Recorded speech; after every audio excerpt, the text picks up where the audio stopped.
Hey, this is the Ads with the Twain podcast. I'm your host, Ben Blackman, and on this episode, we're going to talk about the Facebook ad launch formula.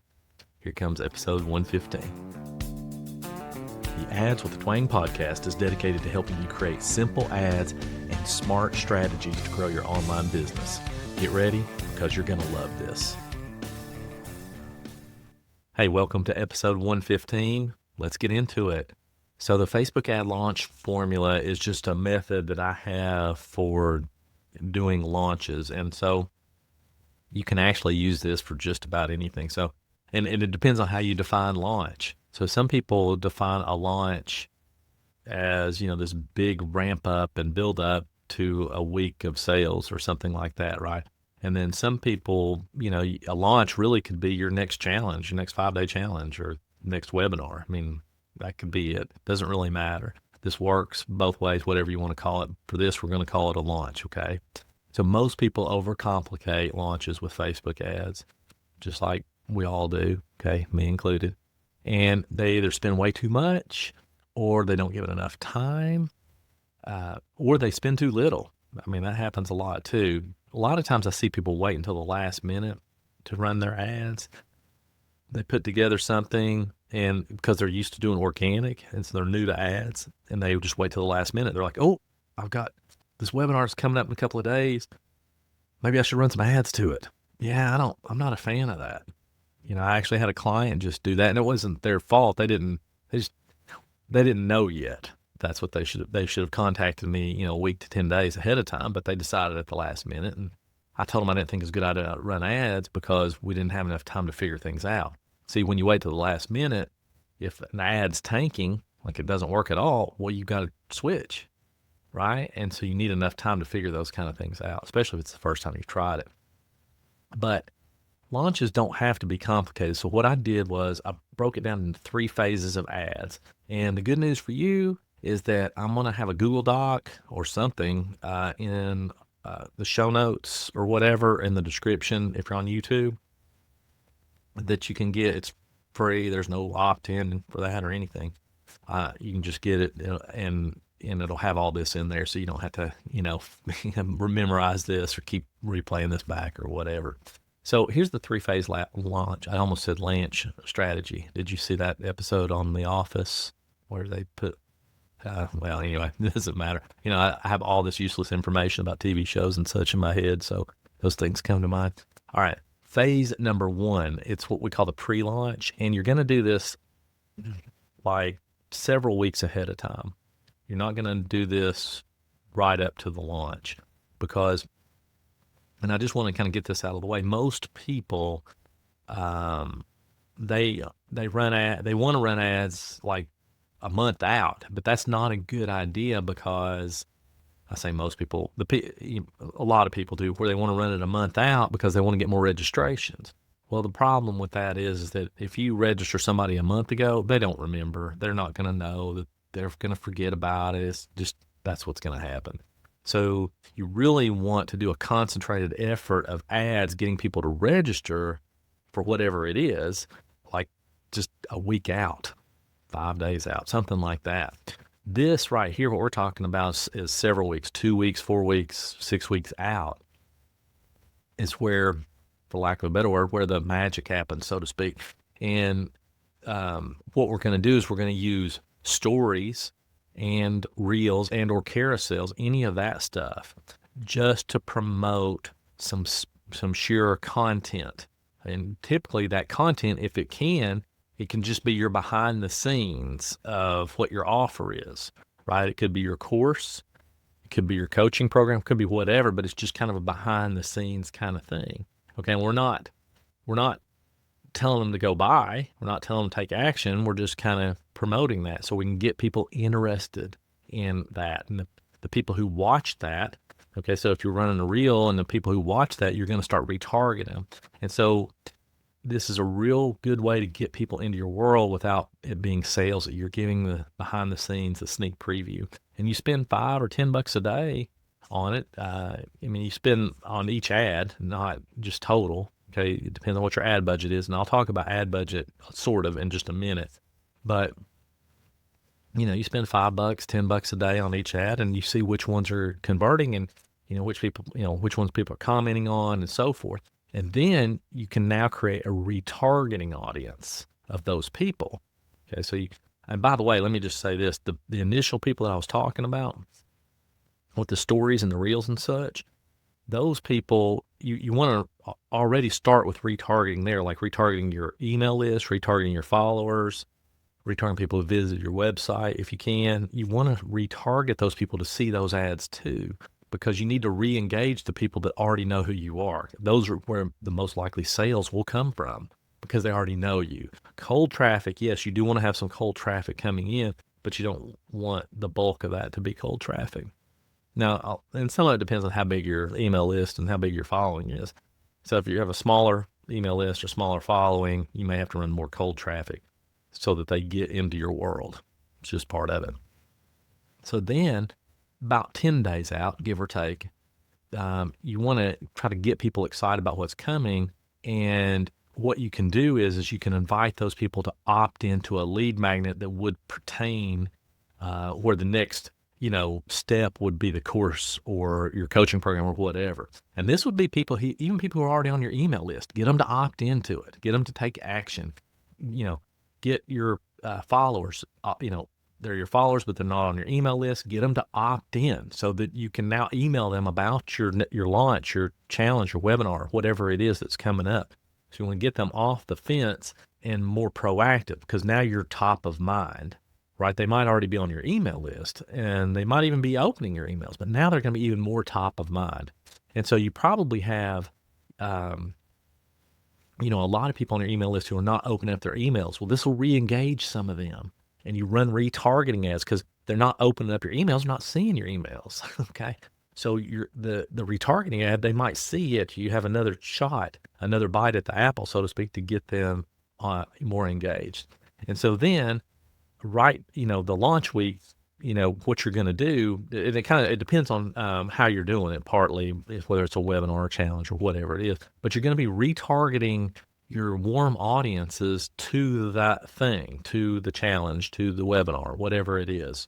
And you're going to create urgency with those ads, 24 hours left, 48 hours. And you don't make this a real long launch. You make it a short launch, right? It's like, hey, this is like 5 days and that's it.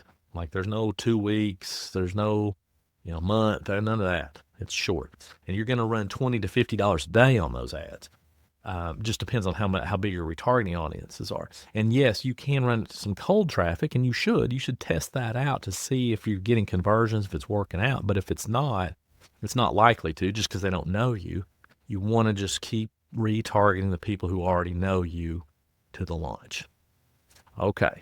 Now, real quick, guess what? I'd love to ask you to subscribe. So I know people say smash the subscribe. I don't know. Just click on the dang thing and just click on it and subscribe. Give me just a little bit of joy today, please. All right. Let's get back into some real numbers and stuff. So I just want to kind of talk about the budgets. And this is not a set in stone thing by any means. So if you're a newbie, likely you want to spend between $500 to $1,000. And the reason is you're buying data. You don't know how it's going to go. In fact, nobody does. Even if you hire somebody like me or whatever, we don't know how it's going to go until it goes, because there's a lot of factors to it, and it's not just about the ads. So spend $500 to $1,000. If it's okay, if you have more to spend, then spend more. That's fine. I just don't want you to overdo it or, count on it. That's another thing is people, they think their ads are going to save them, right? And I just don't want you to think that, because they usually don't. Most ads don't work, and again, you're just buying data. All right. If you're kind of a veteran-ish, let's say, right, then spend between $2,000 and $5,000. You got a proven offer, and you've got the cash to do it. You have numbers, you can kind of know what you're looking at. Then go ahead and put out more there. Now, if you're more on the guru-ish side, then you want to spend $10K or more, right? You know what's coming. Just go ahead and get the money out there. Pay attention to your ads and make adjustments. So depending on your audience, you may be capped about how much you can spend. So when you're retargeting people, you might not be able to spend as much as you think.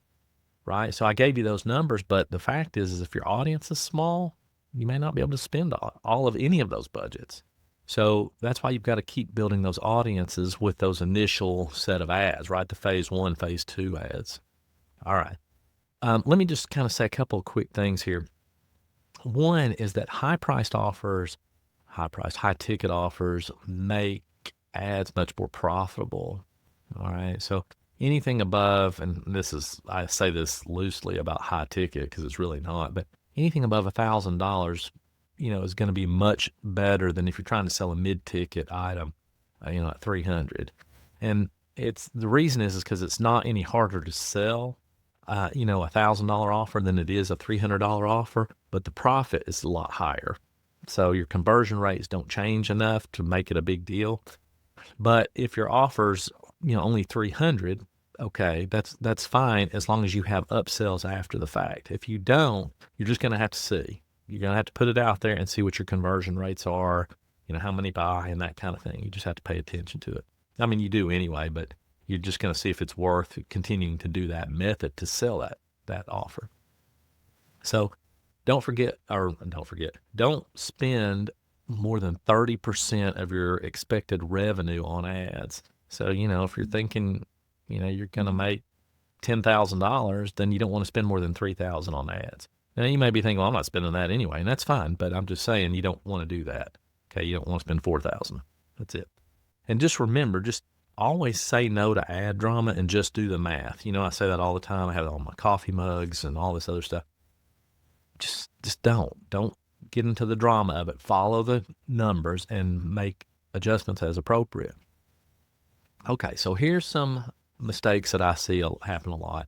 Is a lot of people will make the mistake of starting to run or not starting ads until the actual week of. You don't want to do that. You want to do it ahead of time. So they're not building up their warm audiences before the launch. They're not engaging with them. They're only posting organically or sending out emails, which is good, and you need to do that. But again, ads are going to help you get in front of more people that otherwise wouldn't have seen that. Not everybody, but more. So that's what the benefit is. Trying to sell your offer just to cold traffic, you can do that if it works. Sometimes it does work. It really does. But by and large, for most people, you need to have a built-up audience and use that audience, right, to send to your ads. Because cold traffic just doesn't really work. Although you do need new people coming in, and obviously this will help you get new people coming in, which is good. The other thing is don't think that you need a huge budget, because you don't. You might have huge expectations, but it doesn't necessarily mean you need a huge budget. Put what you can and then see what happens, gather the data. And then one thing is that you definitely want to follow a system, whether it's mine or somebody else, about retargeting. That's again, it's just going to be your biggest bang for your buck. So one thing is people ask me which launch model works best. They all work. Webinars, sales pages, VSLs, whatever, challenges.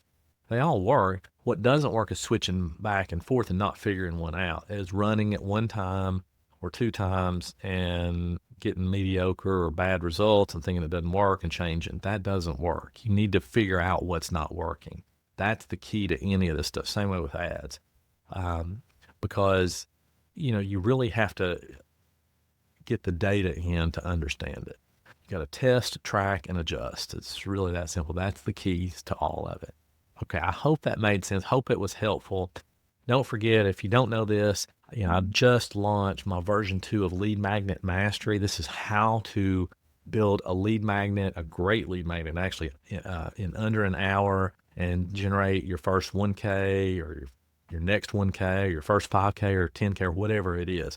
So I go through this whole thing. I really am excited about it. It's really a lot better than it has been in the past. So if you want to check that out, just go into the show notes or go into the description, and there'll be a link right there to it, and you can check it out. All right, I'm going to catch you guys on the flip side, as we used to say, and I'll see you on episode, I believe it's 116. Thanks for listening to the Ads with the Twang podcast. If you get a second, jump on over to my YouTube channel, Marketing with the Twang, and subscribe. You'll get all kinds of no BS business building help there. I'll see you next time.